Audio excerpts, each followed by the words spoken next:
Hello everybody, and today I'm going to be showing you how to make a bow with the Rubik's twist.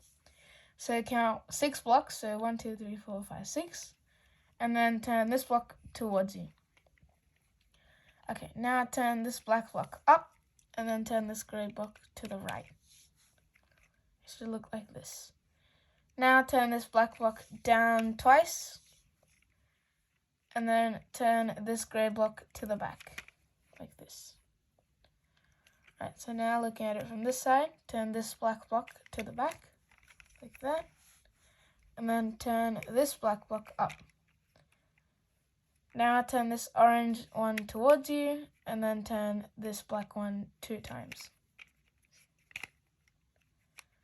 Right, now turn this grey one turn this black one away from you, and then turn this grey one, so this one goes inwards, like this.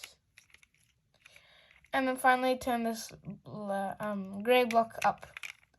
And there you go, you have a bow. So like an arrow here and then bow. So if you like this video, please make sure to hit the like button, which is right down there, as well as the subscribe button, which is right next to it. And goodbye, see you in my next video.